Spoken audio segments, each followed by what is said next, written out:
Well, good afternoon. This is the Midday News on Sabha TV. I'm Aishwarya with you. Let us start the news bulletin with the headlines. Prime Minister Narendra Modi to address the plenary session of the 5th Eastern Economic Forum shortly. Prime Minister visits India Business Pavilion, inaugurates Indo-Russian Innovation Bridge in Vladivostok.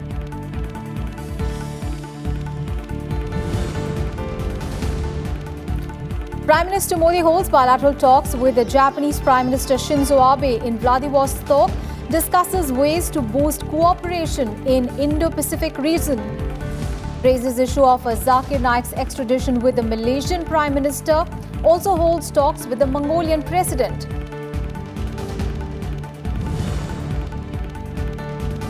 Supreme Court refuses to grant anticipatory bail to P. Chidambaram, dismisses his plea challenging Delhi High Court verdict in the INX media money laundering case, says bail at this stage will hamper investigation.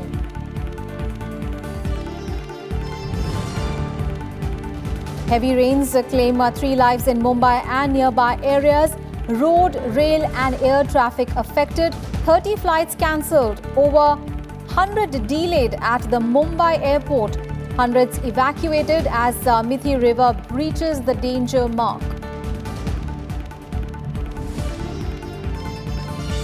And on Teachers' Day, President Ramnath Kovind confers the National Teachers Awards on 46 teachers. Vice President Naidu urges teachers to inculcate values of democracy, equality and secularism among children.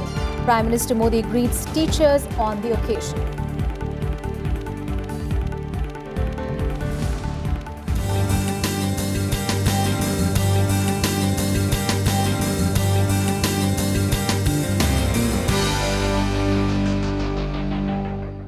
Our top stories from Russia. Prime Minister Narendra Modi will address the 5th Eastern Economic Forum's plenary meeting in a short while from now. At the moment, Russian President Vladimir Putin is currently addressing the forum.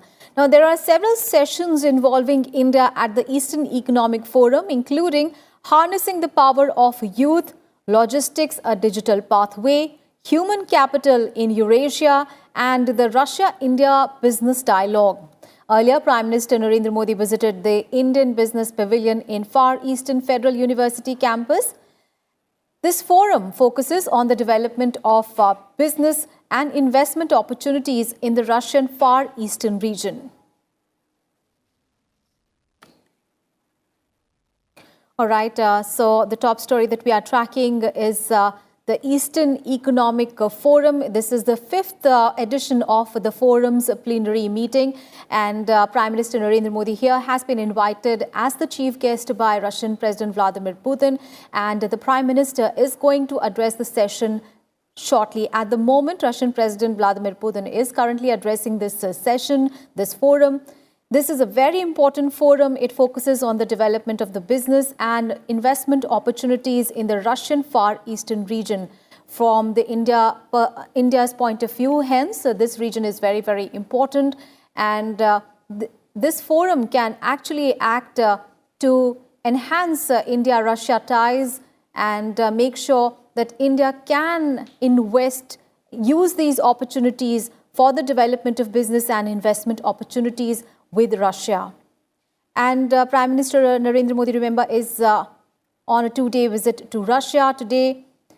He earlier visited the Indian Business Pavilion in the Far Eastern Federal University campus.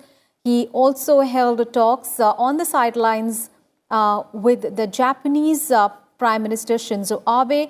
And in that meeting, the two leaders discussed deepening ties in economic defense and security, startup and 5G areas. And the Prime Minister also held talks with the Malaysian Prime Minister.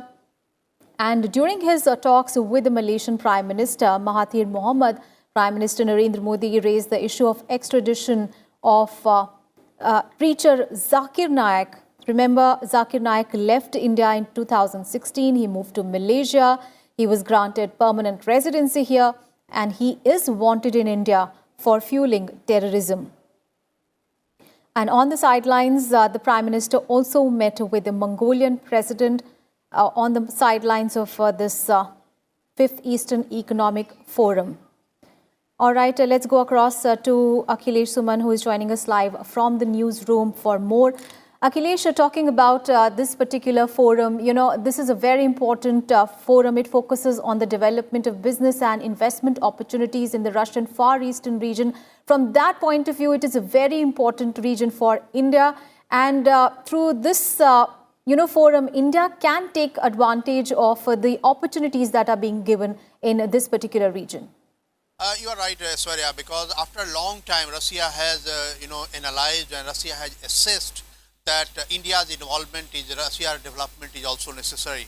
Because till the time, Russian-Indian trade was very low, other than defense. India has always been buying defense equipment from Russia, but Russia's import from India had been minimal. And now Prime Minister Narendra Modi and Russian President Putin had decided that, the trade between the two countries should be around $30 billion by 2025. So in that case, Russia is trying to provide opportunity to Indians so that we can go there, we can invest in that Far East. And I was hearing the speech of Mr. Putin, who is addressing the Eastern Economic Forum just now, and he is telling about what are the investment opportunities in Russian Far East and how Russian Far East people can, take advantage from there. And he is telling that around 60,000 jobs might be created if what Russia plans is fructified. So that is why he has called investors like India, Japan, Malaysia, and people head of governments like this. So I think Prime Minister Narendra Modi is also going to speak after some time, and we will hear from you that what are the India's plan in Russia's Far East, because India has lots of human resources. They can go there, and Russia has a very little labor force in their own country, either unskilled or skilled. So India can help them. And the way Indian people have, created a mark all around the world, we are no nuisance people. Wherever we go, we stick to the rules and laws of that country. So it has also, influenced Russians that Indian labor force can be more beneficial to Russians than any other country. And also that, Indian investment can go there, and Indian investment will be the win-win situation, because we are also looking for more investment destination, and Russia is also trying to attract investment in their own country. So I think the whole Eastern Economic Forum is going to create a new opportunity for Indian businessmen, from Indian labor force, from employment point of view, both for agriculturists, for labor, common labor, a skilled professional like those in diamond industry. So it is going to be an important Eastern Economic Forum result after Prime Minister Narendra Modi comes in the evening, and we will hear that what are the plans in coming days for India, Russia's Far East, Aishwarya. And Akhilesh, talking about the several bilateral meetings that the Prime Minister had on the sidelines of this forum, we spoke about his bilateral meeting with the Japanese Prime Minister early in the morning today. But, it was a very important meeting that he had with the Malaysian Prime Minister, because he raised a very important issue, and that of the extradition of preacher Zakir Naik, who is wanted in India. Right. There are two agendas, whenever multilateral meeting takes place. Generally, it happens that Prime Minister Narendra Modi tries to talk to the relevant leaders with whom bilateral issues are very important. So, first was Japan. Japan is, that India is one of the most reliable friends, and that is why we have started 2+2 meeting with Japan after we started with USA. So, in that way, India and Japan Prime Ministers tried to talk on the issue that was left behind after G7, and they also committed that when Prime Minister Shinzo Abe will be coming to India from next summit level meeting, they will discuss more how to cooperate in other countries. Actually, it is the plan that how India and Japan can cooperate in other countries, so that the monopolistic attitude coming from the side of China should be minimized, and that it should be level playing field for all the nations, and also nations should not go in the debt trap, and they also should not lose their sovereignty. So Japan was this. Other than that, Malaysian Prime Minister's meeting was very important from 2 points of view, because Pakistan is trying to influence the Islamic countries in the way they wanted, that it is something, abrogation of Article 370 was something very unique, and India has tried to do something out of its constitution. So in that way, Prime Minister Narendra Modi talked to Malaysian Prime Minister Mr. Mahathir Right. Mohamad about Article 370 abrogation, its relevance for India's development, and its also relevance from a bilateral point of view with Pakistan. So I think one of the major issues was this, and other than that, Zakir Naik issue is ongoing, and you have heard that Zakir Naik has been banned in Malaysia from making any public appearances, any public speech. So terrorism is one of the major things that is very common between India and many other countries, and Malaysia is also on board on the issue of anti-terror fight. And Malaysia So Prime Minister Modi there holding several bilateral meetings in Vladivostok on the sidelines of the Eastern Economic Forum. Thank you so much, Akhilesh, for all those updates there. And as Akhilesh is telling us that Prime Minister Modi held a bilateral meeting with the Japanese Prime Minister Shinzo Abe, and the two leaders discussed deepening ties in economic, defense and security, startup and 5G areas, and exchanged views on regional security as well. Let's take a listen.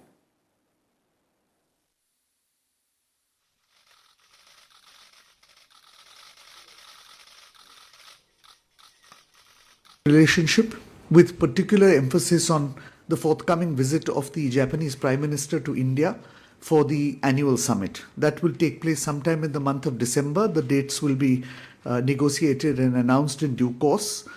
Before that, both leaders have agreed that the 2+2, the first 2+2 ministerial meeting, that is the foreign and defense ministers of the two countries, will have a meeting preferably before this annual summit. And in that context, Prime Minister Abe also mentioned the ongoing visit or the just concluded visit of Raksha Mantri to Japan. And he remarked that during the visit of Raksha Mantri to Japan, substantial issues had been discussed on taking forward our exchanges and cooperation in the field of defense. And he hoped that some of the discussions would lead to outcomes during the annual summit. Inevitably, discussion also took place on regional and international affairs. And Prime Minister Narendra Modi also held talks with the Malaysian Prime Minister Mahathir Mohamad. The Prime Minister raised the issue of extradition of radical television preacher Zakir Naik, who reportedly left India in 2016 and moved to Malaysia, where he was granted permanent residency. He is wanted in India for fueling terrorism. And Prime Minister Modi also explained to the Malaysian Prime Minister the reasons behind the abrogation of Article 370. In the meeting, Malaysian Prime Minister acknowledged that terrorism was a global problem and Malaysia was against any form of terrorism. Our Prime Minister was among the earliest leaders who called on him in Kuala Lumpur soon after his election. And Prime Minister, in his meeting today with Prime Minister Mahathir, described Prime Minister Mahathir's election as a very historic one, and said that India was looking forward to working together with Malaysia. A lot of the discussion took place on bilateral matters. Prime Minister Mahathir acknowledged that there was a growing trade between the two countries, but that Malaysia had a surplus in trade. And he assured the Prime Minister that while we should continue to grow this trade, Malaysia is looking at ways in which we can balance the trade as well. And Prime Minister Modi also met with Mongolian President on the margins of the 5th Eastern Economic Forum in Vladivostok. And Russian President Vladimir Putin also took Prime Minister Modi around a vibrant cultural exhibition, Street of the Far East, in Vladivostok. And thanking the Russian President in a Twitter message, Prime Minister Modi said that he got glimpses of the vibrant culture of Russia at the exhibition.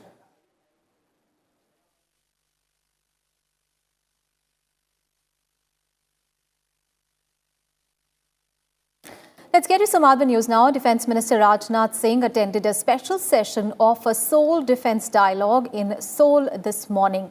Addressing the session, Rajnath Singh said that no country in the world today is safe from terrorism. He said that India has been actively pursuing counter-terrorism cooperation bilaterally, regionally and globally.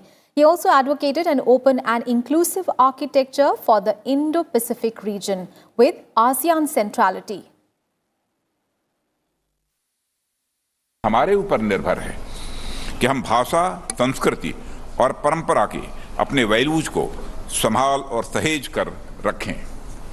Asia के सभी देशों के लिए एक साथ prosper होने के लिए पर्याप्त अवसर हैं और यह एशिया कोऑपरेशन है जो इस सेंचुरी को उसकी एक पहचान देगा।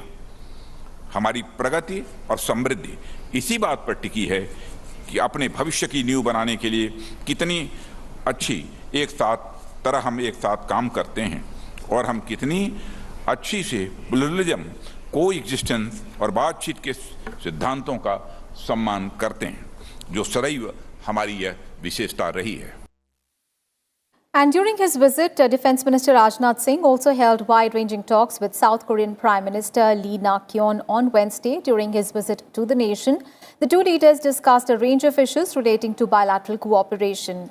Rajnath Singh said that India and South Korea are natural partners. The Defence Minister appreciated the Prime Minister of South Korea for his continued efforts for peace and stability in the Korean Peninsula. And during the visit, Rajnath Singh will also hold extensive talks with the South Korea's Minister of National Defence. Remember, Rajnath Singh arrived in Seoul on a 3-day visit on Wednesday from Tokyo. And on to the other big story that we are tracking this afternoon. In a setback to former Union Minister P. Chidambaram, the Supreme Court today refused to grant him pre-arrest bail. And the top court refused to grant him bail in the INX Media money laundering case lodged by the ED. The top court dismissed Chidambaram's bail plea, challenging the Delhi High Court verdict, denying him anticipatory bail in the case, saying that economic offence has to be dealt with differently as it affects the economy of the country. The court said that a grant of anticipatory bail to Chidambaram at this stage will hamper investigation. The court added that the investigating agency has to be given sufficient freedom to conduct probe into the case. It also rejected P. Chidambaram's appeal for direction to the ED to produce the transcripts of his questioning conducted by the agency on 3 dates. The top court said that it has the power to pursue case diary even before the commencement of the trial, and added that it has refrained from pursuing documents placed before it by the ED in sealed covers, as it may prejudice other accused. The Congress leader's 15-day CBI custody ordered by the special court comes to an end today, and he will be produced before the trial court.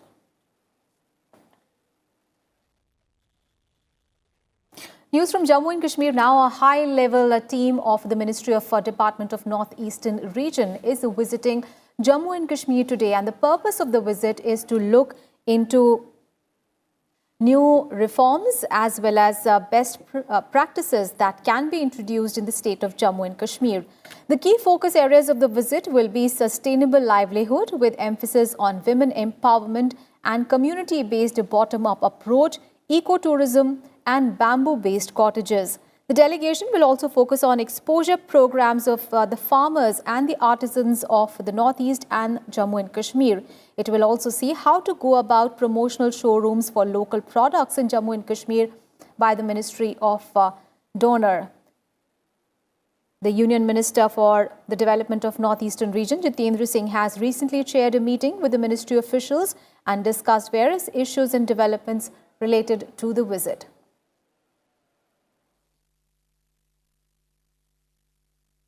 More news on Jammu and Kashmir. A coordination committee headed by the Chief Secretary has been constituted in Jammu and Kashmir for Census 2021. Now, order has been issued by the General Administration Department for the same. Now, this said that the Chief Secretary will be the chairman of the 7-member panel and the Director of Census Operations, its convener. According to the 2011 census, Jammu Kashmir has a population of 1,25,41,302, of which 66,40,662 are male and 59,640 female.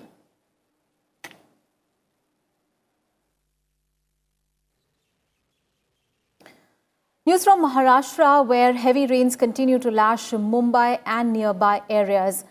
3 people have died in rain-related incidents in the city, including 2 on-duty BMC officers. The BMC employees were drowned in rainwater. And Prime Minister Narendra Modi is addressing the 5th Economic Forum in Vladivostok.